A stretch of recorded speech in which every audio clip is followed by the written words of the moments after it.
Hi everyone, आइए आज के इस वीडियो में हम क्लास 10th के साइंस केमिस्ट्री से chapter number 3 metal and non metal यानी कि धातु और अधातु से रिलेटेड सभी इंपॉर्टेंट क्वेश्चंस आज के इस वीडियो में कवर करने वाले हैं। ओके, तो सभी के सभी क्वेश्चंस सब्जेक्टिव होने वाले हैं और सटीक आंसर के साथ आपको मैं समझाने वाला हूँ। ओके, तो चलिए वीडियो को शुरू करते हैं। धातु किसे कहते हैं? ओके, यानी कि मेटल क्या होता है? ओके, देखिए, वैसे तत्व यानी वैसे एलिमेंट जिसमें चमक हो यानी शाइन हो, ओके, और जो आघात वर्धक गुण हो, जिसमें क्या हो? आघात वर्धक। ओके, अब आघात वर्धक क्या होता है मैं आपको बताऊंगा, ठीक है। जिसमें आघात वर्धक गुण हो तथा जिसकी तनन क्षमता अधिक हो।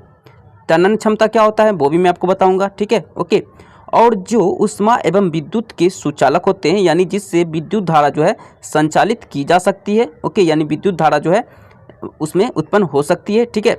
ओके, तथा ठोस अवस्था में, ओके, और जो ऊष्मा एवं विद्युत के क्या हो? सुचालक हो तथा ठोस अवस्था में पाए जाते हैं। ओके, ये जो पाए जाते हैं कौन सा अवस्था में होते हैं? तो पदार्थ के ठोस अवस्था में पाए जाते हैं, इसे ही धातु कहते हैं। ओके, अब आइए यहाँ पे हम समझते हैं यहाँ पे आघात वर्धक गुण क्या होता है। ओके, फॉर एग्जाम्पल आपके पास मान लीजिए इतना बड़ा आपके पास मेटल है, ये मान लीजिए आयरन है। ये आयरन का सिंबल क्या होता है? Fe। ये मान लीजिए आपके पास आयरन है। ओके, अब आपने क्या किया? इसे पीट करके आपने क्या किया? चदरा के रूप में इस तरह से इतना बड़ा कर दिया। ओके, इतना से आपने क्या किया? इसे पीट करके चदरा के फॉर्म में, चदरा, ओके, चदरा के फॉर्म में इसे इतना बड़ा आपने इसे कर दिया, ठीक है। तो यही आपका आघात वर्धक गुण कहलाता है। यानी मेटल को अगर आप चदरा के रूप में उसे परिवर्तित कर दोगे तो वो उस मेटल का वो जो है आघात वर्धक गुण कहलाएगा। ओके, इसी तरह अगर एक मिनट, इसी तरह अगर आप इसी मेटल को क्या किया? एक तार के रूप में बहुत बड़ा आपने इसे लंबा कर दिया। देखिए, ये तार कहाँ से कहाँ तक है? यहाँ से शुरू हुआ है और यहाँ जब जाकर के मान लीजिए आपने इतना तक आपने तन्य किया है, इसे तान दिया है। ओके, तार के रूप में परिवर्तित कर दिया है। ओके, अब ये जो आपका था आयरन, ये इतना सा टुकड़ा था, लेकिन आपने तलाड़ करके इसे लंबा कर दिया। कितना? बहुत ज़्यादा जो है तन्यता इसे आपने कर दिया, ठीक है, बहुत ज़्यादा इसे तान दिया। ओके, यही आपका तन्यता गुण कहलाती है। यानी तन्यता गुण इसकी अधिक होती है और इसका आघात बढ़ता, मतलब चदरा के रूप में इसे ज़्यादा आप कर सकते हो, ठीक है। ओके, तो इसी तरह प्लास्टिक को आप करोगे तो प्लास्टिक तो होगा ही नहीं। ओके, तो वो तो टूट जाएगा। ओके, तो यही होता है आपका धातु। ओके, जैसे यहाँ पे देखिए सोडियम, ये धातु है। ओके, पोटेशियम ये भी धातु है। सोडियम का जो सिंबल होता है Na, पोटेशियम का K, लोहा का Fe, तांबा का Cu। ओके, इसी तरह और भी हो सकते हैं, ठीक है। तो यही आपका होता है धातु यानी कि मेटल। ओके, धातुओं के दो रासायनिक गुण के बारे में आज की इस वीडियो में जानने वाले हैं। ओके, यानी कि दो केमिकल प्रॉपर्टी आपको धातु का यानी मेटल का आपको लिखना है, ठीक है। तो धातु के दो रासायनिक गुण इस प्रकार है। पहला, देखिए, धातुओं के ऑक्साइड क्षारीय होते हैं। ओके, धातुओं के ऑक्साइड कैसे होते हैं? क्षारीय होते हैं। ओके, लेकिन अधातु के ऑक्साइड अम्लीय हो जाएगा, जस्ट इसका अपोजिट हो जाएगा। मैंने नॉलेज के लिए आपको बता दिया। ओके, अधातु के ऑक्साइड जो होते हैं वो अम्लीय होते हैं। अधातु का, ओके, अधातु की बात हो रही है, लेकिन क्वेश्चन हमारा है धातु का, तो धातु का है तो ये क्षारीय होगा, यानी कि बेसिस इसमें होते हैं, ठीक है, यानी क्षारीय होते हैं, ठीक है। इसी तरह अम्लों से अभिक्रिया करके ये हाइड्रोजन गैस विस्थापित करती है, यानी कि अलग कर देती है। ये देखिए हाइड्रोजन गैस जो है अलग हो गई है। ओके, तो यहाँ पे जो आप समीकरण में देख रहे हैं, सोडियम क्या है हमारा? ये जो Na है क्या है? सोडियम का सिंबल है। ये देखिए, ये जो आपका Na है, Na ये क्या है? सोडियम का सिंबल। ओके, अब इसे क्या किया मैंने? अम्ल के साथ अभिक्रिया किया। HCl क्या है? हमारा अम्ल है। ओके, तो अभिक्रिया जब मैंने इसे कराया, अभिक्रिया कराने पर क्या होगा? NaCl ये यौगिक बन चुका है और हाइड्रोजन को विस्थापित कर दिया, ठीक है। तो यही आपका हो चुका है। ओके, डिफिनेशन के अनुसार जो है मैंने यहाँ पे गुण के अनुसार यहाँ पे समीकरण भी मैंने दिखा दिया। ओके, अब ये जो 2 लगा है, ये जो 2 लगा है और ये जो 2 लगा है, ओके, ये जो है बैलेंस करने के लिए, समीकरण को संतुलित करने के लिए लगाया गया है, ठीक है। अच्छा, आप बोलोगे H को सिर्फ, हाइड्रोजन को सिर्फ H क्यों नहीं लिखा गया? H2 क्यों लिखा गया? क्योंकि हाइड्रोजन जो है इसी फॉर्म में पाया जाता है। ओके, हाइड्रोजन H2 के फॉर्म में होता है, क्लोरीन भी Cl2 के फॉर्म में होता है। ओके, तो इसी तरह इस फॉर्म में ये मौजूद होता है, ठीक है। ओके, तो यही आपको आंसर में लिख लेना है। ओके, तो धातु के दो गुणधर्म आज की इस वीडियो में जानने वाले हैं। ओके, यानी नॉन मेटल के क्या प्रॉपर्टी होते हैं, तो दो प्रॉपर्टी आज की इस वीडियो में देखेंगे। ओके, तो यहाँ पे आप आंसर में लिख लेना, अधातु के दो गुणधर्म इस प्रकार है। पहला है, अधिकतर अधातु गैसीय अवस्था में पाए जाते हैं। ओके, अधिकतर यानी ज़्यादातर अधातु जो होते हैं, नॉन मेटल जो होते हैं, वो जो है गैसियस स्टेट में होते हैं, यानी कि गैसीय अवस्था में होते हैं। ठीक है, इसी तरह अधातु जो है सोनोरस ध्वनि उत्पन्न नहीं करते हैं। ओके, अधातु जो होते हैं ये सोनोरस ध्वनि उत्पन्न नहीं करते हैं। जैसे आप लोहा को पीटोगे तो एक सोनोरस की आवाज़ होती है जो कि आपके कान तक जाती है। ओके, और वो कहीं ना कहीं ये जो है धातु से बिल्कुल ही क्या होते हैं, डिफरेंस होते हैं। ओके, यानी धातु के आवाज़ जो है इसके सामने जो है कुछ भी नहीं है। ठीक है, ओके, यानी कि अधातु का आवाज़ जो है ज़्यादा दूर तक नहीं सुनाई जा सकती है, लेकिन धातु का आवाज़ जो है बहुत दूर तक सुनाई जा सकती है। ठीक है, यही आपका हो गया धातु और अधातु में डिफरेंस। ठीक है, तो आपकी कौन सी धातुएं आसानी से संक्षारित नहीं होती है। ओके, अब देखिए यहाँ पे संक्षारित का क्या मतलब है। जैसे आप लोहे को पेंट कर देते हो तो जंग लगने से बच जाता है। ओके, तो लोहे को पेंट करना बहुत ही आप आसानी से कोई भी व्यक्ति कर सकता है, इसके लिए कोई टैलेंट की ज़्यादा ज़रूरत नहीं पड़ती है। ओके, लेकिन इसी तरह सोना और चांदी की बात कर ले तो ये कोई भी जो है, जैसे सोना और चांदी में अगर किसी तरह का मान लीजिए उसमें धब्बा आ जाता है, ओके, अगर वो उसका कलर जो है चेंज हो जाता है, ओके, वातावरण में अभिक्रिया के फलस्वरूप, ठीक है, तो उसे आप पेंट नहीं कर सकते हो, राइट, यानी कि उसका संक्षारण आप नहीं कर सकते हो, वो सोनार करेगा। ठीक है, सोनार के पास जाओगे लेकर के तो वो उसे जो है साफ करके आपको दे देगा। ठीक है, यानी कि इसका संक्षारण मतलब होता है उसे किसी भी अभिक्रिया से बचाना, बिल्कुल ही वो नया दिखे, यानी संक्षारित करना। ठीक है, ओके, तो सोना और चांदी ऐसी धातुएं, ऐसी मेटल है जो ओ अभिक्रियाशील श्रेणी में सबसे नीचे आती है, यानी कि ये ज़्यादा जो है क्रियाशील नहीं होती है। ठीक है, वो क्रियाशील होती है, वो क्रियाशीलता श्रेणी में ही आता है, यानी कि ये जल्दी ज़्यादा अभिक्रिया नहीं करता है, इसीलिए ये जल्दी जो है ये संक्षारित नहीं होती है। ओके, बात समझ में आ गई। चलिए, ये धातुएं काफ़ी कम वो क्रियाशील हैं। ओके, ऐसी धातुएं आसानी से संक्षारित नहीं होती है। ओके, अगर ये संक्षारित ये जल्दी, तो पहली बात तो इसमें संक्षारित की जल्दी नौबत ही नहीं आएगी, लेकिन अगर नौबत आई तो ये आसानी से संक्षारित होती भी नहीं है, इसीलिए इसे सोनार के पास लेके जाया जाता है। ठीक है, ओके, कि धातुओं का परिष्करण से क्या तात्पर्य है, यानी कि धातुओं का परिष्करण से हम क्या समझते हैं। ठीक है, तो चलिए समझते हैं। देखिए, अपचयन प्रक्रम, यानी कि अपचयन प्रोसेस, अपचयन प्रक्रिया से प्राप्त धातुएं शुद्ध नहीं होती। अपचयन प्रक्रिया से प्राप्त धातुएं जो होती है ये शुद्ध नहीं होती है, इनमें अपद्रव्य होती है। क्या होती है? इनमें अपद्रव्य होती है। शुद्ध धातु की प्राप्ति इन अपद्रव्यों को धातु से हटाकर किया जाता है। ओके, धातु से हटाकर किया जाता है। अतः अशुद्ध धातुओं से अपद्रव्यों को हटाना धातु का परिष्करण कहा जाता है या कहलाता है। ठीक है, यानी अशुद्ध धातुओं से अपद्रव्यों को हटाने की प्रक्रिया को ही धातु का क्या कहलाता है? परिष्करण कहलाता है। ओके, तो यही आपका होता है धातुओं का परिष्करण का मतलब। ओके, कि मिश्र धातु क्या होता है? तांबे के मिश्र धातु के 2 उदाहरण दे। ओके, चलिए समझते हैं। मिश्र धातु का मतलब क्या होता है? नाम से ही पता चलता है कि ये मिश्रित है। ओके, यानी कि मिला हुआ है, यानी कि ये 2 या 2 से अधिक एलिमेंट से बना हुआ एक धातु होगा जिसे मिश्र धातु कहेंगे। ठीक है, चलिए समझते हैं। ओके, देखिए, किसी धातु में अन्य धातु या अधातु, यानी धातु भी मिला सकते हैं, अधातु भी मिला सकते हैं। ओके, यानी कि किसी धातु में अन्य यानी कि दूसरा धातु या अधातु की एक निश्चित मात्रा मिला करके इच्छित गुणधर्म वाली मिश्र धातु प्राप्त की जा सकती है। ओके, जैसे तांबे की 2 मिश्र धातु निम्नांकित है। जैसे तांबे में जो होता है पीतल और कांसा होता है। ओके, जिसमें पीतल होता है आपका 80%, ओके, और कांसा होता है आपका यानी कॉपर जो होता है आपका, ये होता है आपका 90%। ओके, तो यही आपका हो गया। ठीक है, तो इस तरह आप इसे लिख सकते हो कि मिश्र धातु क्या होता है। ओके, तो धातुएं विद्युत की सुचालक क्यों होती है? ओके, यानी कि धातु से विद्युत का संचालन क्यों हो जाता है। ओके, चलिए समझते हैं। देखिए, धातुएं विद्युत के जो है अच्छे चालक होते हैं, अच्छे कंडक्टर होते हैं। ठीक है, ओके, ये विद्युत धनात्मक भी होती है। इसमें इलेक्ट्रॉन त्यागने की प्रवृत्ति तीव्र होती है, यानी कि इलेक्ट्रॉन को जो है वो जो है आगे जो है जल्दी से ये तीव्र यानी जल्दी कर देती है। ठीक है, इलेक्ट्रॉन को जल्दी जो है प्रवाहित कर देती है। ओके, ये ताप और विद्युत के सुचालक होते हैं, यानी ये टेम्परेचर और इलेक्ट्रिक के ये जो है कंडक्टर होते हैं, सुचालक होते हैं, अच्छे चालक होते हैं। सुचालक मतलब अच्छा चालक। ठीक है, अच्छा कंडक्टर। ठीक है, इसके तार से होकर विद्युत का प्रवाह आसानी से की जा सकती है। इसके तार से यानी कि आप कह सकते हो कि अच्छे चालक की तार से जो है विद्युत का जो प्रवाह है, विद्युत धारा का जो प्रवाह है आसानी से की जा सकती है। धातुओं को चालकता धातुओं को चालकता जो है उसमें मौजूद मुक्त इलेक्ट्रॉन मतलब पहले से ही उसमें जो है फ्री जो है इलेक्ट्रॉन मौजूद है, यानी मुक्त इलेक्ट्रॉन को हम फ्री इलेक्ट्रॉन कह सकते हैं। फ्री इलेक्ट्रॉन उसमें ऑलरेडी पहले से ही मौजूद होती है हर एक धातु में, ठीक है, ओके।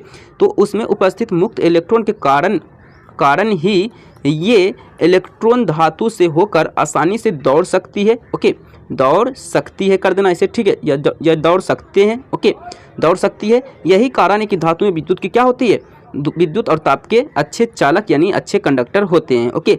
तो यही आपका आंसर आपको अच्छे से लिख लेना है कि धातु में विद्युत का सुचालक क्यों होती है, ठीक है। तो बहुत कम समय में आपको मैंने समझा दिया, ठीक है। तो आज संयोजकता क्या होता है, यानी संयोजकता से हम क्या समझते हैं, जिसे इंग्लिश में वैलेंसी भी बोला जाता है, ठीक है, ओके। चलिए समझते हैं। किसी भी तत्व यानी कि किसी भी एलिमेंट का संयोजकता जो है उसके परमाणु के सबसे बाहरी कक्षा में, इसे कर देना कक्षा, मिस्टेक हो गया, ठीक है, कक्षा कर देना, बाहरी कक्षा में उपस्थित संयोजकता इलेक्ट्रॉनों की संख्या से निर्धारित होती है, ओके। मान लीजिए कि एक तत्व सोडियम जिसका सिंबल Na होता है, ठीक है, सोडियम है जिसका सिंबल Na होता है, ओके। इसका परमाणु संख्या क्या होता है, 11 होता है। Na यानी सोडियम का परमाणु संख्या 11 होता है। इसका इलेक्ट्रॉनिक विन्यास जो होगा 281 होगा, ओके, 281 होगा। देखिए एक लिखने का एक ट्रिक होता है, देखिए होता क्या है ट्रिक, देखिए 2 8 8 18 18 32, इसी लॉजिक ट्रिक पे जो है ये जो है सारे धातु को जो है संयोजकता पता चल जाता है कि उसके बाहरी कक्षा में कितना है, ओके। देखिए होता क्या है, जैसे मान लीजिए इसका बाहरी कक्षा में अगर कोई इलेक्ट्रॉन है, ओके, कोई तत्व है, उसका बाहरी कक्षा में 5 आया ना, तो ये क्या किया जाता है, 8 से घटा दिया जाता है। तो यानी कि इसके कक्षा में क्या हो गया, 3 हो गया, ओके। 8 से ये जो है माइनस हो जाता है, तो यहाँ पे 1 था, यानी ये जो है था क्या 5 से कम था, ओके, इसलिए ये इसका बाहरी कक्षा में 1 ही माना जाएगा, ठीक है। अतः परमाणु है, यहाँ पे परमाणु कर दीजिएगा, परमाणु के बाहरी कक्षा, ओके, बाहरी कक्षा में इलेक्ट्रॉन संख्या है, अतः इसकी संयोजकता 1 है। इसका मतलब है कि इसकी संयोजकता 1 है क्योंकि इसके बाहरी कक्षा में 1 इलेक्ट्रॉन है, यानी कि इलेक्ट्रॉन जो बाहरी कक्षा में जो रहेगा वही संयोजकता होगा उस तत्व का, उस एलिमेंट का, ठीक है। संचारण क्या होता है, यानी कि संचारण से क्या समझते हैं, ठीक है। देखिए जब धातु की सतह जल, वायु अथवा आसपास के अन्य किसी पदार्थ से प्रभावित होती है, इफेक्टिव होती है, तो इसे धातु का संचारित होना कहते हैं। जैसे आप लोहा को आप रख दोगे, ओके, आपने रख दिया अपने घर में, तो उस घर में जो आप जहाँ भी हो वहाँ क्या है, वायु है, ओके, तो वायु में नमी होती है, ओके, तो ये क्या करता है, उसे संचारित कर देती है, ओके। तो इसी परिघटना को क्या कहेंगे हम, संचारण कहेंगे, ओके। अगर आप लोहा को जल में डाल दोगे तब भी ये क्या होगा, इसमें जंग लग जाएगा, वायु में रख दोगे तब भी ये जंग लग जाएगा, या फिर अन्य कहीं पर भी रख दो, ओके, ये क्या होगा, जंग पकड़ लेगा, ठीक है। तो इसी तरह और भी हो सकते हैं, जैसे गोल्ड में भी क्या होता है, संचारण होती है, सिल्वर में भी संचारण होती है, ठीक है, ओके। चलिए गोल्ड तथा सिल्वर यानी कि सोना और चांदी, ठीक है, जैसी उत्कृष्ट धातुएं सुगमता पूर्वक संचारित नहीं होती, ये जो है आसानी पूर्वक जो है इसे आप संचारित नहीं कर सकते हो, ठीक है। जैसे लोहे में जंग लगा तो उसे आप अपने से जाओगे, श्रेष्ठ कागज़ खरीदोगे, उसे पेंट कर दोगे, ठीक है, ओके, पेंट कर दोगे। लेकिन सोना में, चांदी में संचारित होती है, जंग लग जाती है, उसमें जंग लगना आप कह सकते हो, ठीक है, संचारित हो जाना, तो वो आप घर में ठीक नहीं कर सकते हो, ठीक है। तो इसीलिए आप देखते होंगे कि आपके घर के जो होते हैं मम्मी पापा या फिर कोई भी सदस्य जाते हैं, सोनार को दे देते हैं, बोलते हैं इसमें ये जो है ये गंदा हो चुका है, ये सोना चांदी, इसे आप साफ कर दीजिए, संचारित इसे कर दीजिए, ठीक है। तो वो ये जो है सुगमता पूर्वक नहीं होता है, तो सोनार ही इसे कर सकता है, ओके।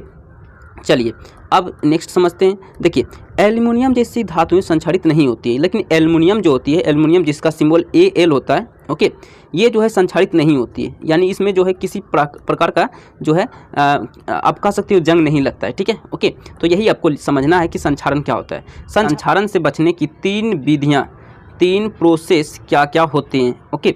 देखिए संचारण से रोकने के लिए 3 विधियाँ इस प्रकार है। पहला है यशद लेपन द्वारा, दूसरा है विद्युत लेपन द्वारा, ओके, तीसरा है एनोडीकरण द्वारा, ओके।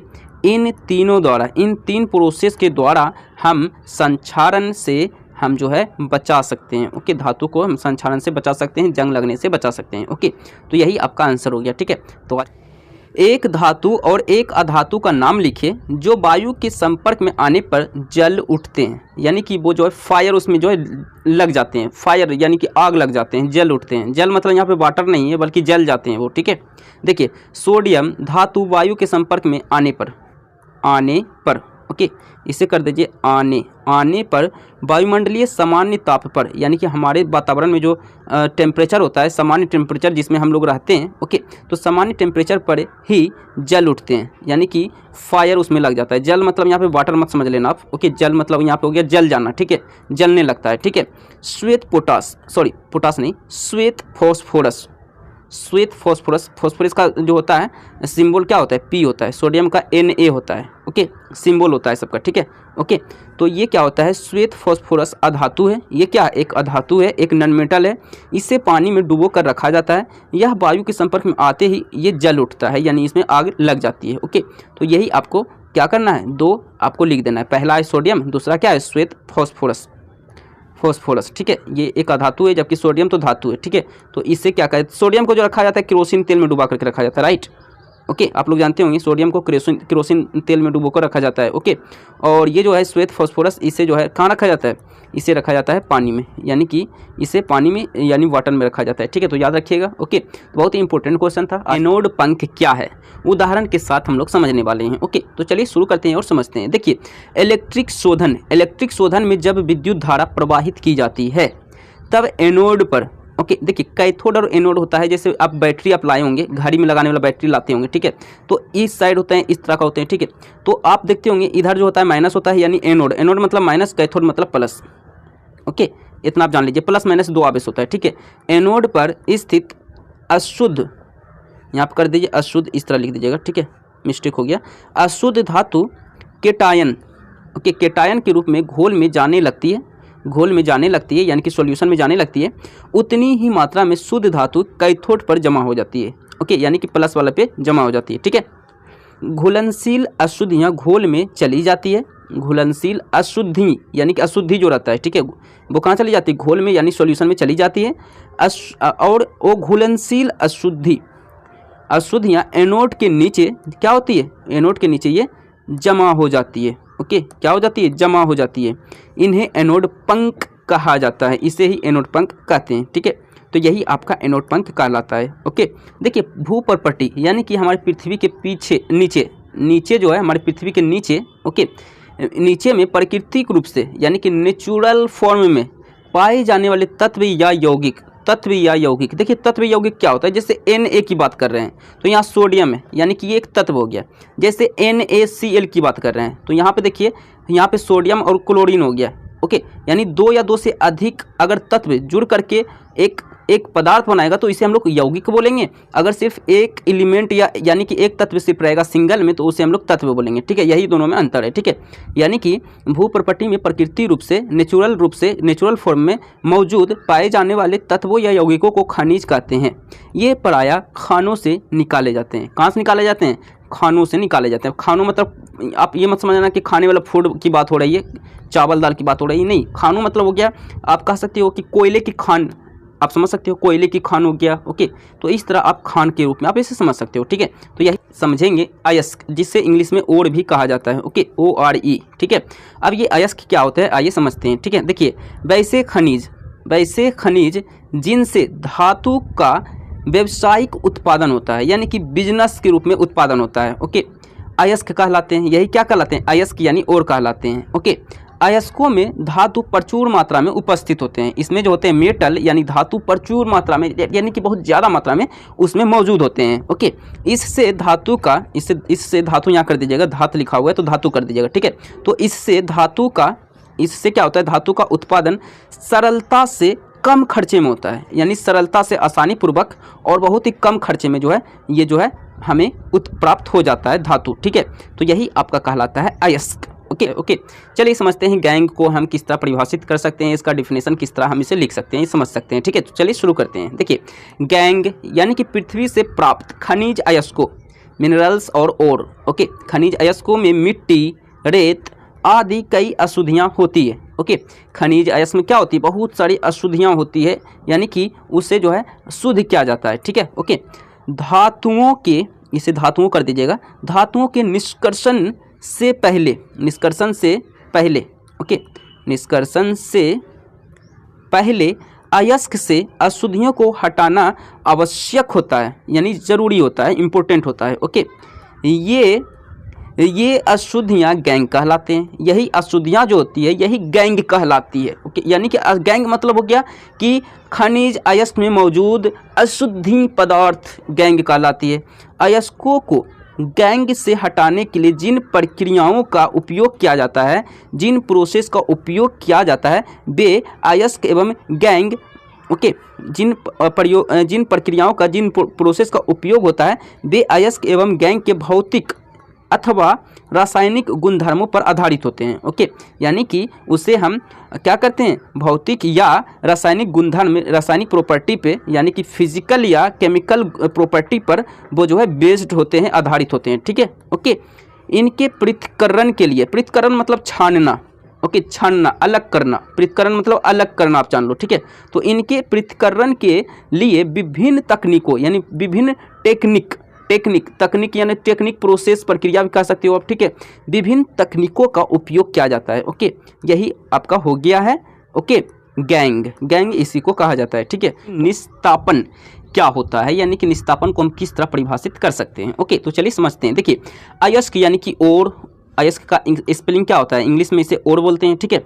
तो अयस्क को उसके द्रवनांक से कम तापक्रम पर, यानी कि कम टेम्परेचर पर तीव्रता से गर्म, यानी तीव्रता मतलब जल्दी, ओके, तीव्रता से गर्म करने की क्रिया या प्रक्रिया, यानी कि प्रोसेस, ओके, जिससे उड़नशील अशुद्धियाँ बाहर निकल जाती हो, यानी कि उड़ने वाली जो अशुद्धियाँ हैं, जो कि उड़ जाए, ठीक है, जो कि जल्दी उड़ जाए, ठीक है, यानी उड़ने वाली अशुद्धि, ओके, उड़नशील अशुद्धियाँ क्या हो जाए, बाहर निकल जाती है, ओके।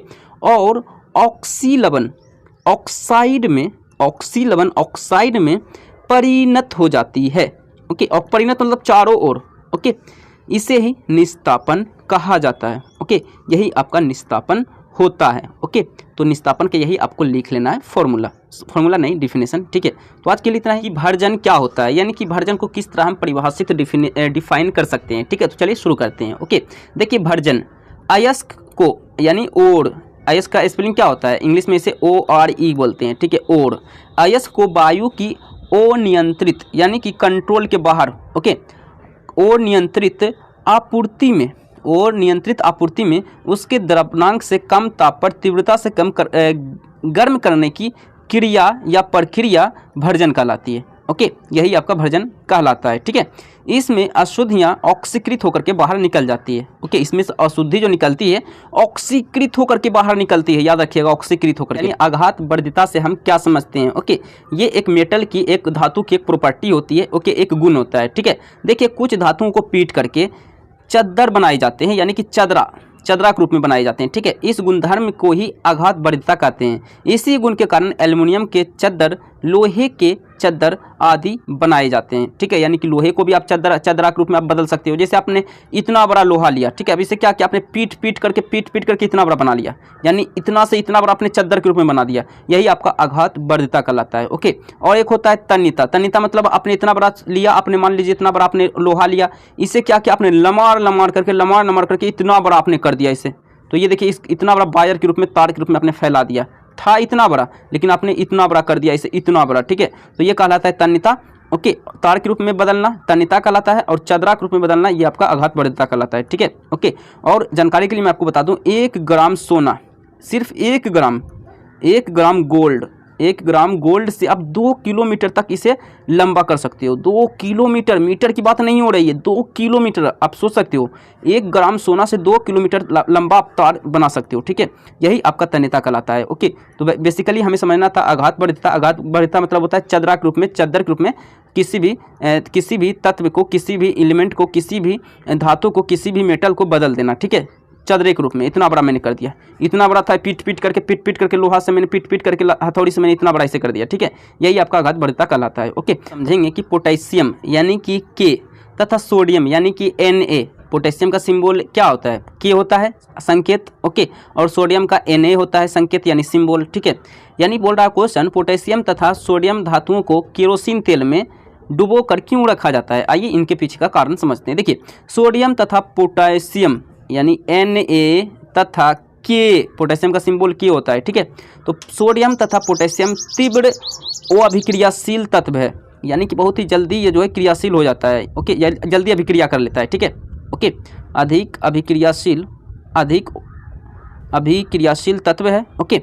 यह वायुमंडलीय ताप से ही जल उठता है मतलब फायर उसमें लग जाता है, आग लग जाता है। वायुमंडलीय ताप जिसमें हम लोग रहते हैं, सांस लेते हैं, ओके। आप जैसे रूम में हो तो उसका टेम्परेचर कितना होगा? नॉर्मली होगा, नॉर्मल इसे कहेंगे, सामान्य टेम्परेचर कहेंगे, ठीक है। तो ये वायुमंडल के टेम्परेचर पे ही इसमें जो है जल उठता है, आग लग जाता है, ठीक है, इस पोटेशियम और सोडियम में, ठीक है। अतः इससे खुले वायु में रखने से दुर्घटना की संभावना हो सकती है, ओके। आग लगेगा तो दुर्घटना होगा ही भाई, ठीक है। यही कारण है कि इसे केरोसिन तेल में डुबाकर रखा जाता है, ओके, जिससे इसकी ओ अभिक्रियाशीलता क्या होता है, बिल्कुल कम हो जाती है। इसकी ओ अभिक्रियाशीलता जो होती है, जो इसका बोल सकते हो आप, जो रिएक्शन होता है, अभिक्रिया जो होता है, बहुत ही कम हो जाती है, ओके। और यह वायुमंडलीय ताप से ओ प्रभावित रहता है, यानी कि वायुमंडलीय ताप से ये इसका कनेक्शन हट जाता है अगर इसे हम केरोसिन तेल में डुबो करके रखते हैं तो, ठीक है। यही इसीलिए हम रखते हैं इसे केरोसिन तेल में डुबा करके। यानी आपको सिंपल सा आपको लिखना है भाई, पोटेशियम और सोडियम धातु जो है अधिक अभिक्रियाशील धातु होता है, जो कि वायुमंडलीय ताप पर ये जो है इसमें आग लग जाती है, अतः इससे दुर्घटना भी हो सकती है। इसीलिए इससे बचने के लिए इसे केरोसिन तेल में डुबा करके रखा जाता है। इसे आप ऐसे ही लैंग्वेज में लिख दीजिएगा, ठीक है, ओके। आयनिक यौगिक, ओके, आयनिक यौगिकों के गलनांक उच्च क्यों होते हैं? ओके, उच्च, इसका गलनांक बहुत ही उच्च होता है, बहुत जल्दी ये नहीं गलेगा। उच्च गलनांक मतलब जैसे आप प्लास्टिक को गलाओगे तो ये जल्दी गल जाएगा, लोहा को गलाओगे तो इसमें ज़्यादा आपको टेम्परेचर की जरूरत पड़ेगी। यानी कि आयनिक यौगिक का गलनांक जो होता है उच्च होता है, जल्दी नहीं गलता है ये, ठीक है। देखिए, आयनिक यौगिक ठोस अवस्था में पाए जाते हैं। कौन सी अवस्था में पाए जाते हैं? सॉलिड स्टेट में, यानी ठोस अवस्था में पाए जाते हैं, मौजूद होते हैं, ठीक है। इनमें अंतरा आणविक बल, ओके, अंतरा कर दीजिएगा, अंतर नहीं, अंतरा आणविक बल जो होता है, आकर्षण बल काफ़ी मजबूत होता है, स्ट्रॉन्ग होता है, ओके। यानी कि इसके दो आयन यानी दो मॉलिक्यूल एक दूसरे से इस तरह अटैच होते हैं कि इसे आप जल्दी अलग नहीं कर सकते हो, ठीक है। इसे ही अंतरा आणविक आकर्षण बल कहा जाता है, ठीक है। अतः अंतरा आणविक आकर्षण को तोड़ने के लिए अधिक ऊर्जा की आवश्यकता होती है। यही कारण है कि आयनिक यौगिक की गलनांक काफ़ी उच्च होते हैं। इसका गलनांक क्या होते हैं? काफ़ी उच्च होते हैं। किसके कारण उच्च होते हैं भाई? क्योंकि इसमें क्या होता है, अंतरा आणविक आकर्षण बल बहुत ही मजबूत होते हैं, ओके। इस वाले पोर्शन को आप समझो, ये वाले जो पोर्शन है, अंतरा आणविक आकर्षण बल, इसे आप याद करो, अंतरा आणविक आकर्षण बल अधिक होती है, ओके, यौगिक में, आयनिक यौगिक में। इसीलिए इसके जो है आयन को जो है तोड़ने के लिए अधिक ऊर्जा की, अधिक एनर्जी की आवश्यकता होती है। यही कारण है कि इसका गलनांक उच्च होता है, यानी कि इसे गलाने के लिए ज़्यादा टेम्परेचर, ज़्यादा एनर्जी की जरूरत पड़ती है, ठीक है। ये कि द्विधर्मी ऑक्साइड क्या होते हैं, इसके उदाहरण भी आज की इस वीडियो में देखेंगे, ओके। देखिए, वैसे ऑक्साइड जो द्विधर्मी अथवा उभयधर्मी ऑक्साइड कहे जाते हैं, यानी कि हम लोग अभी समझे हैं कि द्विधर्मी ऑक्साइड को जो है उभयधर्मी ऑक्साइड भी हम कह सकते हैं। यानी कि क्वेश्चन आपको इस तरह पूछा जा सकता है कि उभयधर्मी ऑक्साइड क्या है, उदाहरण दे। यानी द्विधर्मी की जगह उभयधर्मी भी आपको क्वेश्चन में पूछा जा सकता है, बात एक है, ओके। यानी कि वैसे ऑक्साइड जो द्विधर्मी अथवा उभयधर्मी ऑक्साइड कहे जाते हैं, जिनमें अम्लीय और क्षारीय दोनों गुण मौजूद होते हैं। यानी कि द्विधर्मी ऑक्साइड में क्या होते हैं, उसमें अम्लीय गुण भी होता है और क्षारीय गुण भी होता है। यानी कि उसमें एसिडिक प्रॉपर्टी और बेसिस प्रॉपर्टी, दोनों प्रकार की प्रॉपर्टी होता है, ठीक है, मौजूद होता है उसमें, ठीक है। जैसे एल्यूमिनियम ऑक्साइड Al2, ठीक है, ओके। इसी तरह ये अम्लों और क्षारों से अभिक्रिया कर भिन्न भिन्न यौगिक बना लेते हैं, भिन्न भिन्न यौगिक का, भिन्न भिन्न कंपाउंड का ये निर्माण कर लेते हैं, ओके।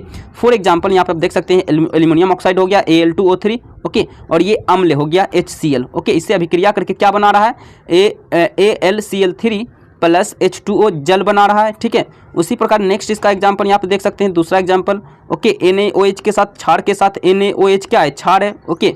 HCl हमारा क्या था, अम्ल था। अब हमने क्या किया, एल्यूमिनियम ऑक्साइड को मैंने क्षार के साथ मैंने अभिक्रिया करवाया, तब भी ये क्या बना, NaAlO2, ओके, और H2O जल बना, ठीक है। अब यहाँ जो लगाया गया है 6 जो लगाया गया है, 2 जो लगाया गया है, यहाँ जो 3 लगाया गया है, ये जो है समीकरण को संतुलित करने के लिए, बैलेंस करने के लिए लगाया गया है, ठीक है। इसी तरह सेकंड एग्जांपल में देखिए, ये जो 2 लगाया गया है, ये समीकरण को संतुलित करने के लिए, ओके, बैलेंस करने के लिए लगाया गया है, ठीक है। तो यही आपका हो गया द्विधर्मी ऑक्साइड, यानी द्विधर्मी ऑक्साइड उसे कहेंगे जिसमें दोनों प्रॉपर्टी हो, अम्लीय और क्षारीय दोनों प्रॉपर्टी, दोनों गुण मौजूद हो। ठीक है, तो आज आपने तो सुना ही होगा कि सोना 24 कैरेट का होता है, शुद्ध सोना 24 कैरेट का होता है। अब ये कैरेट सोने का क्या तात्पर्य, सोना का कैरेट से क्या तात्पर्य, क्या मतलब है इसको कैरेट से। ओके, तो आइए समझते हैं। देखिए, शुद्ध सोना जो होता है वो 24 कैरेट के होते हैं।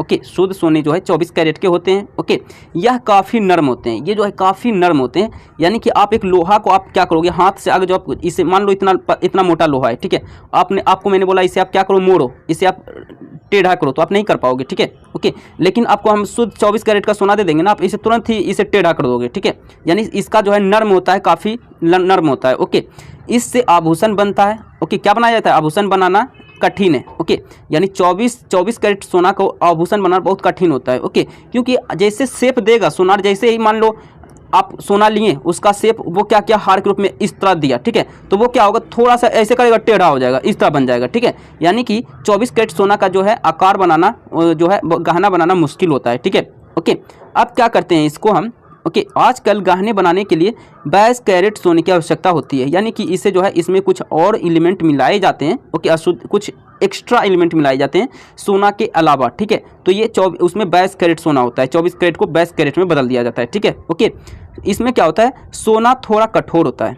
24 कैरेट वाला सोना जो है इससे क्या होता है, वो कठोर हो जाता है। ठीक है, इसमें 22 भाग सोना होता है और 2 भाग तांबा और चांदी मिला हुआ होता है, तांबा और चांदी मिला हुआ होता है 2 भाग। ठीक है, 2 भाग। ओके, ओके, यही हो गया आपका 22 कैरेट सोना और 24 कैरेट सोना में अंतर, यानी कि 24 कैरेट सोना होता है शुद्ध सोना, इससे आभूषण बनाना नामुमकिन है। ओके, इसीलिए इसमें जो है तांबा और चांदी मिला करके इसका जो है 22 कैरेट सोना बना करके आभूषण बनाया जाता है। ठीक है, तो आज की चांदी, सोना एवं प्लेटिनम का उपयोग आभूषण बनाने में क्यों किया जाता है। ओके, तो आइए इसके पीछे का क्या रीज़न है, कारण है, समझते हैं। ओके, देखिए, सोना एक कोमल और सुनहले रंग की एक कीमती धातु होता है। ओके, सोना जो होता है कोमल होता है, कोमल मतलब बहुत ही ये जो है लचीलापन होता है, उसमें लचीलापन ज़्यादा होता है, कोमलता ज़्यादा होती है। ठीक है, ये कठोर नहीं होता है। ठीक है, और इसका रंग जो होता है सुनहले रंग का होता है और ये कीमती धातु होता है, कीमती मेटल होता है। ठीक है, ओके, इसका मुख्य यूज जो होता है, इसका मुख्य यूज यानी उपयोग जो होता है आभूषण बनाने में होता है। आभूषण मतलब आप समझ सकते हो, गले की हार हो गया। ओके, यानी कि आभूषण मतलब लड़की जो भी सजावटी के लिए बनाता है या फिर लड़का जो भी बनाता है, सोने की क्या बोलते हैं आप समझ लो, अंगूठी, ओके, वगैरह कुछ भी हो सकता है। ठीक है, ओके, सोने की शुद्धता जो मापी जाती है वो कैरेट में मापी जाती है। किसमें मापी जाती है, कैरेट। जैसे मैंने आपको कहा चावल, तो आप बोलोगे चावल का मतलब, आप इसका मतलब यही है कि वो 1 किलो होगा, 2 किलो होगा, 1 ग्राम होगा, 10 ग्राम होगा, 50 ग्राम होगा। ओके, तो इसी तरह ये जो आप सोना जैसे ही बात होगा तो आप अगले आदमी के माइंड में चलेगा कि वो पूछेगा कि कितना कैरेट का है ना, यानी कि कैरेट की बात होगी, यानी शुद्ध सोना की जो होता है वो कैरेट में मापा जाता है। ठीक है, शुद्ध सोना 24 कैरेट का होता है। शुद्ध सोना जो होता है वो कितने कैरेट का होता है जी, 24 कैरेट का होता है। ये बहुत ही कोमल होता है, ये बहुत ही कोमल होता है। ओके, और 24 कैरेट सोने का जो है आभूषण बनाना जो है सोनार के लिए मुश्किल हो जाता है। ठीक है, ये क्योंकि बहुत ही कोमल होता है, लचीला होता है, वो जैसे ही डिजाइन देगा, थोड़ा सा इस पर जो है प्रेशर आएगा, बाहरी दबाव आएगा, ये जो है उसका स्ट्रक्चर चेंज हो जाएगा, तुरंत चेंज हो जाएगा। ठीक है, तो ये 24 कैरेट का सोना का जो है आभूषण बनाना मुश्किल होता है। ओके, आभूषण बनाते समय शुद्ध सोने में कम कीमत वाले धातु जैसे कि धातु हो गया, जैसे कि तांबा यानी Cu और चांदी यानी Ag। Cu इसका सिंबल होता है और Ag होता है चांदी का। ठीक है, यानी कि Cu और चांदी थोड़ा मिला दिया जाता है, यानी कि इसमें जो है 2 कैरेट, दोनों मिला करके 2 कैरेट मिलाया जाता है, यानी कि 22 कैरेट फिर भी आपका सोना रहता है, यानी कि आभूषण जो बनता है 22 कैरेट सोना का बनता है, 24 कैरेट का नहीं बनता है। ये बात आप याद रखिएगा, क्योंकि 24 कैरेट सोना बहुत ही क्या होता है, कोमल होता है, जिससे जो है वो स्ट्रक्चर, वो आकार नहीं दे पाता है सोना। ठीक है, ओके, थोड़ा मिला दिया जाता है जिससे वह कुछ कठोर बन जाता है। ओके, जिससे क्या होता है, वो कुछ कठोर बन जाता है, यानी कोमल फिर वो ज़्यादा नहीं रहता है। ओके, सोने के बने आभूषण 22 कैरेट के होते हैं। ओके, इसका अर्थ है यह हुआ कि इन आभूषण में 22 भाग सोना होता है और 2 भाग क्या होता है, तांबा और चांदी मिलावट होता है। ओके,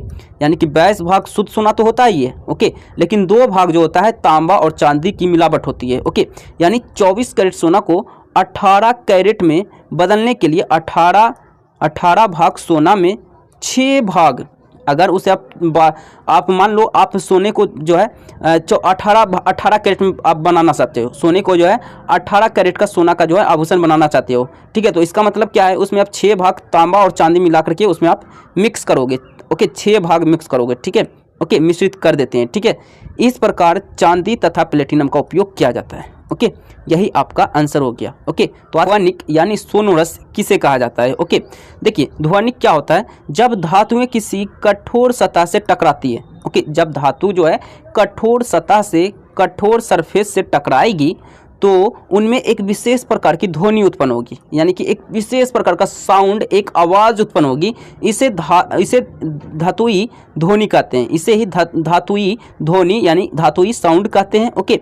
इस प्रकार की धातुएं ध्वनिक कहलाती है, क्या कहलाती है, इसी प्रकार की जो धातुएं जो है, जिस धातु से जो है इस तरह का जो है आवाज़ उत्पन्न होगा, ओके, यही जो है ध्वनिक धातु कहलाएगी, ठीक है, ओके, यही धातु जो है ध्वनिक कहलाती है, ओके।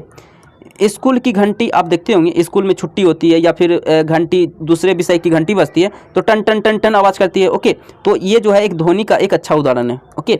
तो इस पर कि एक्वारिजिया जिसे अम्लराज भी कहते हैं, ओके, एक्वारिजिया जिसे अम्लराज कहते हैं, यानी एक्वारिजिया क्या होता है, इससे हम लोग क्या समझते हैं, इसके उपयोग क्या क्या हो सकते हैं, ठीक है, चलिए समझते हैं। देखिए एक्वारिजिया जो है 3:1 के अनुपात में होता है। एक्वारिजिया जो होता है यानी अम्लराज जो होता है 3:1 के अनुपात में होता है, जिसमें सांद्र हाइड्रोक्लोरिक अम्ल यानी कि HCl अनुपात नाइट्रिक अम्ल यानी HNO3, नाइट्रिक अम्ल मतलब HNO3 की बात हो रही है, नाइट्रिक अम्ल मतलब HNO3, ओके, नाइट्रिक अम्ल यानी HNO3, ओके, अम्ल का ताज़ा मिश्रण होता है। यह गोल्ड को गला सकता है, ये जो है सोने को गला सकता है, ओके।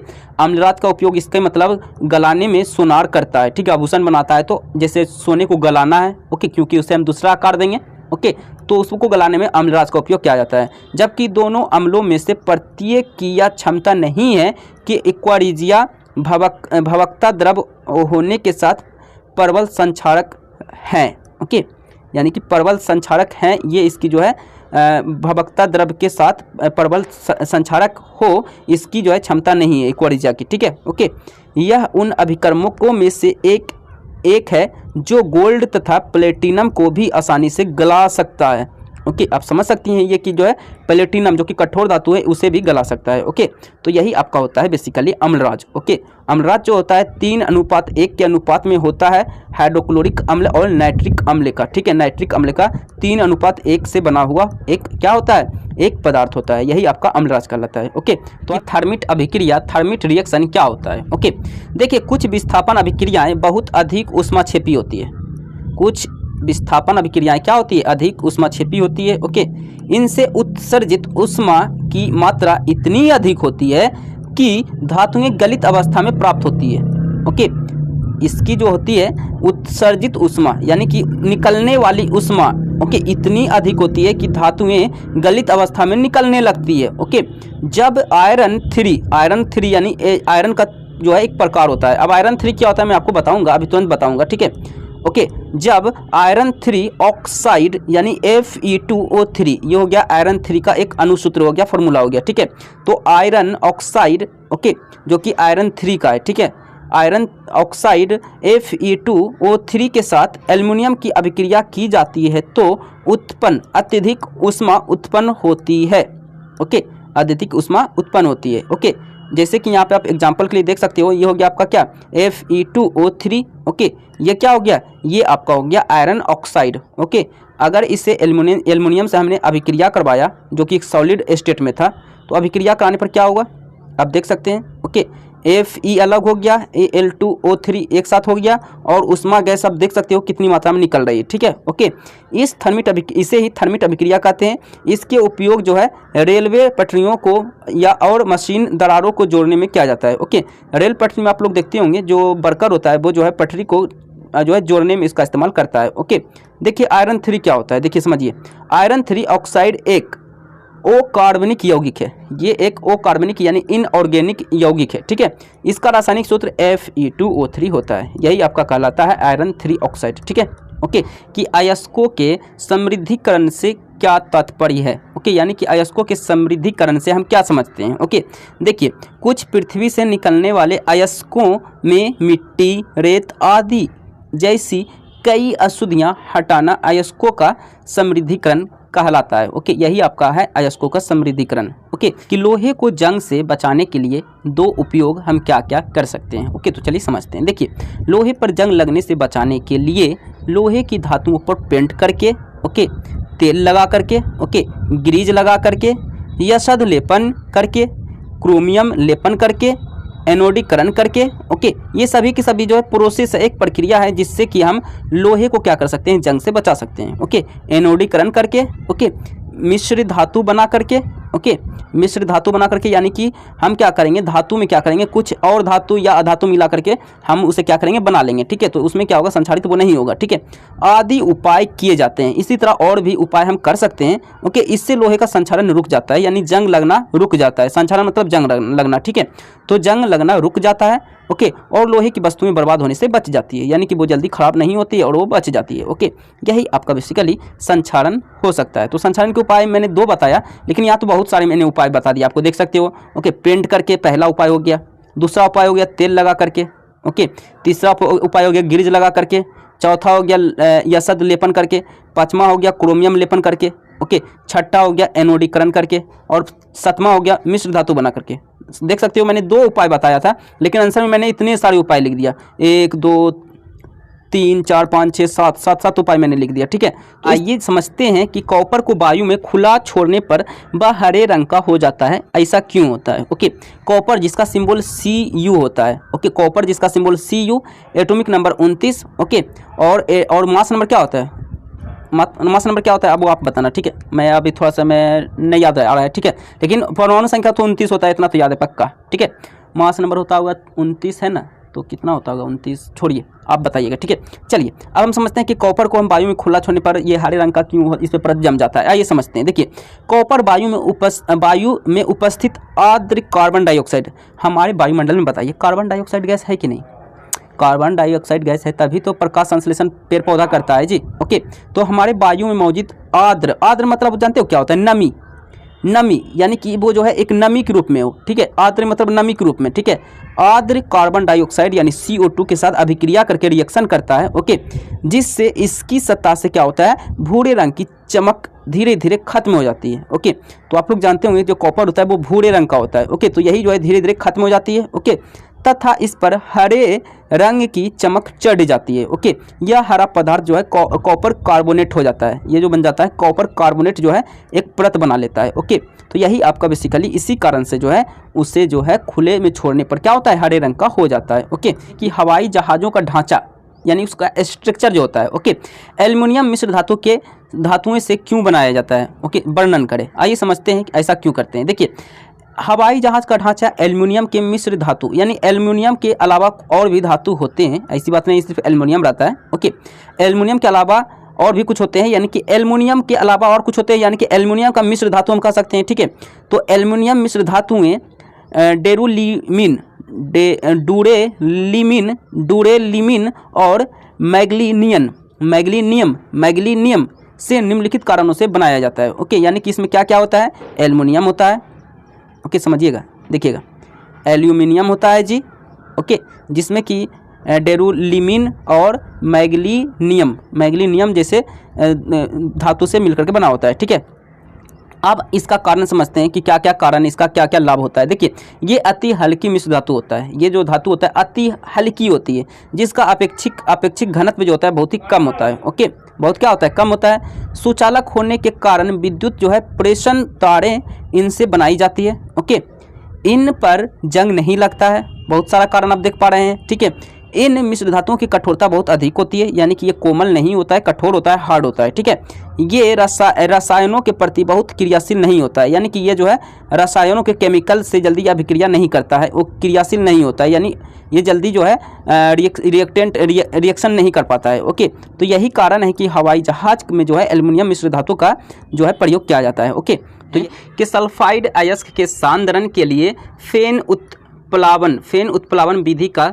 संक्षिप्त वर्णन आज की इस वीडियो में करने वाले हैं। ओके, तो चलिए शुरू करते हैं। देखिए, सल्फाइड अयस्कों का सांद्रण करने के लिए उन्हें खूब महीन पीसकर पाइन के तेल मिले जल के साथ मिलाकर हवा के झोंके के साथ झाग पैदा किया जाता है, यानी कि फेन पैदा किया जाता है। ठीक है, झाग मतलब फेन हो गया। ठीक है, शुद्ध अयस्क, ओके, शुद्ध अयस्क झाग के साथ ऊपर आ जाता है तथा अशुद्धियाँ नीचे बैठ जाती है। क्या होती है? नीचे बैठ जाती है। बैठ मत, इसको बैठ कर दीजिएगा, ठो कर दीजिएगा। ठीक है, बैठ जाती है। यह विधि जो है फेन उत्प्लावन विधि कहलाती है। यही आपका फेन उत्प्लावन विधि है। ओके, तो यही आपको सिंपल वे में लिख लेना है। ओके, तो आज की सोडियम को केरोसिन तेल में डुबोकर क्यों रखा जाता है, इसके पीछे का क्या कारण है? ओके, देखिए, सोडियम जो होता है सक्रिय धातु है। सक्रिय धातु मतलब आप कह सकते हो बहुत ही जल्दी ये जो है अभिक्रिया कर लेता है, रिएक्शन कर लेता है। ठीक है, जो वायु में उपस्थित ऑक्सीजन से क्रिया करके यानी अभिक्रिया करके रिएक्शन करके सोडियम ऑक्साइड बना लेता है। ओके, यह पानी से क्रिया करके सोडियम हाइड्रोक्साइड बना लेता है और हाइड्रोजन उत्पन्न करता है। ओके, और हाइड्रोजन उत्पन्न करती है।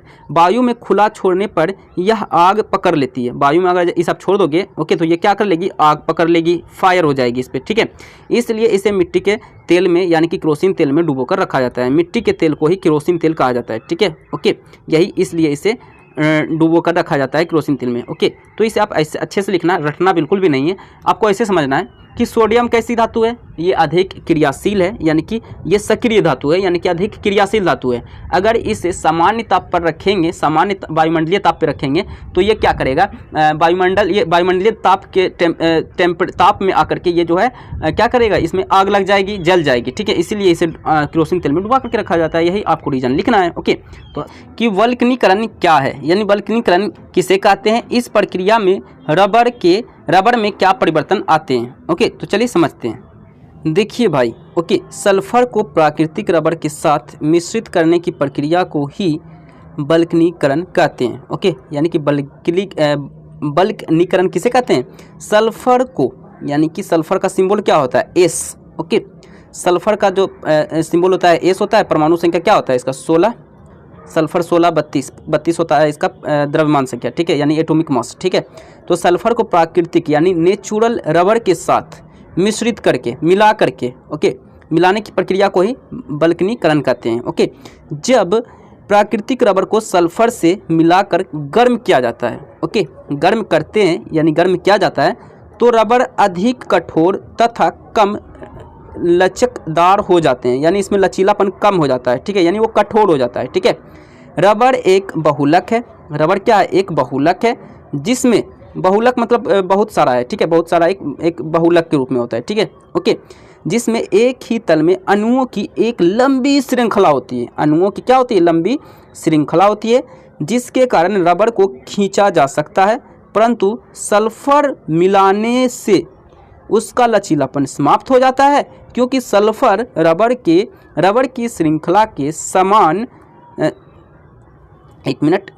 समान अणुओं के मध्य आड़े बंध बनाता है। क्या बनाता है? बंध मतलब बाउंड बना लेता है। ओके, ओके, अणुओं के बीच ये क्या करता है? बंध बना लेता है। ठीक है, ओके, यानी बॉन्ड बना लेता है। सल्फर कार्बन परमाणुओं के घूर्णन में भी बाधा डालती है।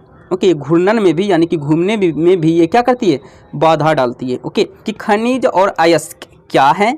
लोहे के दो अयस्कों के नाम उनके आणविक सूत्र के साथ आपको लिखना है। ओके, तो आइए समझते हैं। सबसे पहले बात कर लेते हैं खनिज। ओके, खनिज क्या होता है? यानी मिनरल्स। ठीक है, देखिए, ऐसे प्राकृतिक पदार्थ, ऐसे नेचुरल सब्सटेंस, ऐसे प्राकृतिक पदार्थ जिनमें धातुएं अपने यौगिक के रूप में होती है। धातुएं जो होती है यौगिक के रूप में होती है। ओके, यौगिक मतलब हो गया कि वो दो या दो से अधिक जो है एलिमेंट से बना हुआ होगा। ठीक है, जैसे मैं धातु, जैसे मान लीजिए NaCl, तो ये क्या हो गया? NaCl जो हो गया ये कंपाउंड हो गया, क्योंकि दो तत्व है, एक सोडियम है, एक क्लोरीन है। ठीक है, तो ये एक धातु नहीं होगा, बल्कि इसे यौगिक बोलेंगे। ठीक है, यौगिक के रूप में होती है, उसे क्या कहते हैं? खनिज कहते हैं। जैसे हो गया आपका फेल्सपार, अभ्रक आदि। ओके, चलिए इसी तरह हम लोग बात कर लेते हैं अयस्क यानी कि जिसे इंग्लिश में ओर कहते हैं, ORE ओर, ठीक है। अयस्क की बात कर लेते हैं। इन खनिजों को जिनसे लाभप्रद यानी कि लाभप्रद मतलब सब आप कह सकते हो कि क्या बोलते हैं, लाभ जिससे होता है, जिससे लाभप्रद मतलब आप कह सकते हो लाभ होना, प्रॉफिट होना, ठीक है, प्रॉफिट, ठीक है। लाभप्रद ढंग से धातुओं का निष्कर्षण किया जाता है, यानी धातु प्राप्त किया जाता है, निष्कर्षण मतलब प्राप्त करना, ठीक है, अयस्क कहलाते हैं। जैसे हेमेटाइट जो कि लोहा का अयस्क है, बॉक्साइट जो कि एल्युमिनियम का अयस्क है, इसी तरह आदि और भी हो सकते हैं, ठीक है। तो लोहे के दो मुख्य अयस्क के नाम एवं आणविक सूत्र निम्नलिखित है। जैसे कि पहला है हेमेटाइट, तो इसका सूत्र होता है Fe2O3, यही हो गया इसका आणविक सूत्र। नेक्स्ट है iron pyrite, FeS2, iron pyrite, इसका ये हो गया आणविक सूत्र, ठीक है। विद्युत, इसे आप विद्युत कर दीजिएगा, ओके। विद्युत अपघटनी शोधन से क्या समझते हैं, ओके, यानी विद्युत अपघटनी शोधन क्या होता है, ओके, चलिए समझते हैं, ओके।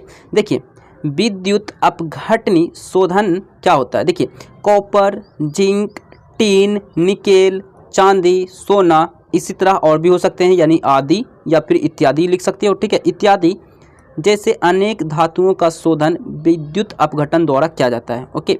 इसका शोधन किसके द्वारा किया जाता है, विद्युत अपघटन एक प्रक्रिया, एक प्रोसेस होता है, ठीक है। कॉपर का सिंबल क्या होता है, Cu, जिंक का क्या होता है, Zn, टीन का क्या होता है सिंबल यानी संकेत Sn, निकेल का Ni, ओके, चांदी का Ag, सोना का Au, ओके, तो इसका सिंबल होता है, याद रखिएगा, ठीक है, ओके। चलिए इस प्रक्रिया में अशुद्ध पदार्थ को एनोड तथा शुद्ध धातु की पतली परत को कैथोड बनाया जाता है, ओके। आप लोग जानते होंगे बैटरी में जो होता है एक एनोड होता है, एक कैथोड होता है, यानी कोई भी सेल हो, कोई भी बैटरी हो, एक कैथोड और एक एनोड होता है, ठीक है। कैथोड जो होता है, देखिए आप ट्रिक्स याद करिएगा, देखिए कैथोड CATHOD, कैथोड जो होता है उसमें पॉजिटिव होता है, क्योंकि यहाँ पे कैथोड में देखिए आप यहाँ पे प्लस लगा हुआ है, देखिए प्लस, तो टी यहाँ पे देखिए क्या है प्लस, तो कैथोड जो होता है प्लस आवेश होता है।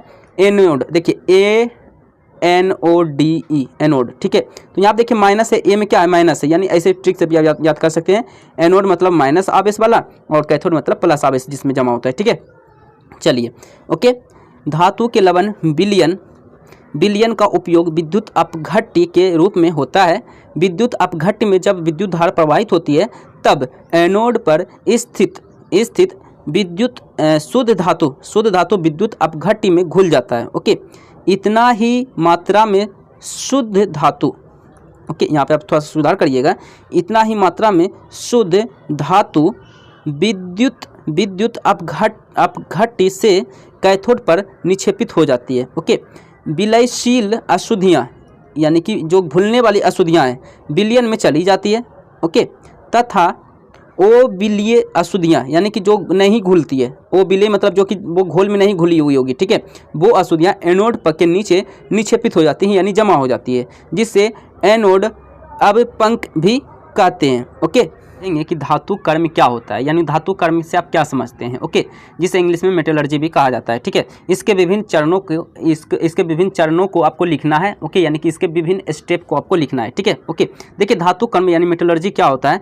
मेटलर्जी वह विधि है, यानी धातु कर्म वह विधि है, वह प्रोसेस है, वह प्रक्रिया है जिसके द्वारा अयस्क से शुद्ध धातु निष्कर्षित किया जाता है, ओके, यानी निष्कर्षण किया जाता है, ठीक है, यानी शुद्ध धातु निकाला जाता है, ओके, अयस्क से, ओके, अयस्क से शुद्ध धातु निकाला जाता है, यही है आपका धातु कर्म कहलाता है, ठीक है, यानी एक प्रक्रिया है, ठीक है। देखिए अयस्क से शुद्ध धातु का निष्कर्षण कई चरणों में, कई स्टेप में होता है। जैसे पहला है अयस्कों का समृद्धिकरण, इसमें क्या होता है, अयस्कों से गैंग को हटाने की प्रक्रिया को ही समृद्धिकरण कहते हैं, ओके। गैंग ये भी क्या है, गैंग जो है ये एक अशुद्धि पदार्थ होता है, ठीक है, ओके।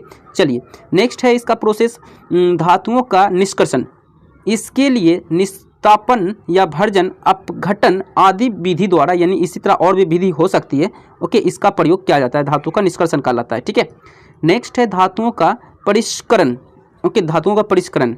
अशुद्ध धातुओं को विभिन्न विधियों जैसे विद्युत अपघटनी परिष्करण द्वारा, ओके, शुद्ध किया जाता है, ओके। यही आपका हो गया इसका कुछ स्टेप, यहाँ पे मैंने 3 स्टेप लिख दिया, ठीक है, तो यही आपको आंसर में लिख लेना है, ओके। यानी धातु कर्म वह प्रोसेस है जिससे कि जो है हम शुद्ध अयस्क से हम क्या करते हैं, शुद्ध धातु जो है प्योर मेटल हम निष्कर्षित करते हैं, प्राप्त करते हैं। ठीक है, तो एल्युमिनियम के उपयोग आज की इस वीडियो में जानने वाले हैं। ओके, तो चलिए समझते हैं। ओके, देखिए एल्युमिनियम के उपयोग निम्नलिखित इस प्रकार है। जैसे पहला है, एल्युमिनियम जो होती है, ओके, हल्की धातु होने के कारण हवाई जहाज़ों की बॉडी और मोटर इंजन बनाने में भी काम आती है। ओके, नेक्स्ट इसका उपयोग है, यह बर्तन, फोटो फ्रेम तथा घरेलू उपयोग की और अनेक वस्तुएं बनाने में यह काम आती है। ओके, चलिए नेक्स्ट है, यह बिजली का सुचालक होता है, इसलिए आजकल बिजली के स्थानांतरण यानी कि बिजली के संचालन के लिए इनका उपयोग किया जाता है। ओके, इसी तरह इसका नेक्स्ट हम लोग बात कर लेते हैं उपयोग का। ओके, तो एल्युमिनियम की बारीक परतों को खाने का आपका जो होता है बावर्ची आप देखते होंगे आपके किचन में जितने भी सामान होते हैं किचन में, ओके, सामान, दवाइयाँ, ओके, दूध की बोतलें, ओके, आदि पैक करने में प्रयुक्त की जाती है। ओके, यानी यूज की जाती है। ओके, इस्तेमाल किया जाता है। ठीक है, एल्युमिनियम पाउडर सिल्वर पेंट बनाने के काम आता है। एल्युमिनियम पाउडर जो है सिल्वर पेंट बनाने के काम आता है। ठीक है, ओके, चलिए इसी तरह एल्युमिनियम पाउडर एल्यूमिनोथेरेपी में प्रयुक्त होता है। यह प्रक्रम यानी कि यह प्रक्रिया लोहे की पटरियों तथा मशीनों के टूटे भागों को जोड़ने में भी काम आता है। ओके, तो ये अयस्क और खनिज में अंतर समझेंगे। ठीक है, तो चलिए शुरू करते हैं। ओके, देखिए खनिज की पहले हम लोग बात कर लेते हैं। ओके, देखिए धातुओं के प्राकृत यौगिक रूप में खनिज कहलाते हैं। ओके, धातु के प्राकृत यौगिक रूप खनिज कहलाते हैं। ओके, अधिकांश धातुएं हमें यौगिकों के रूप में ही प्राप्त होती है। ओके, जैसे तांबा हमें पायराइट या क्यूप्राइट से प्राप्त होता है। ओके, अब बात कर लेते हैं अयस्क का। ठीक है, जिन पदार्थों यानी कि जिन खनिजों से धातु का निष्कर्षण सरल हो यानी कि आसान हो उन्हें अयस्क कहते हैं। जैसे एल्युमिनियम का अयस्क बॉक्साइट है। ओके, लोहे का अयस्क हेमेटाइट है। ओके, तो इसी तरह ये इसके अयस्क हो गए। ठीक है, तो यही दोनों में अंतर होता है। ओके, तो आज के लिए इतना ही। वीडियो को लाइक कर देना, चैनल पे नहीं हो तो सब्सक्राइब कर देना और इस वीडियो को शेयर कर देना। मिलते हैं नेक्स्ट टॉपिक के साथ नेक्स्ट वीडियो में। Okay, so thank you.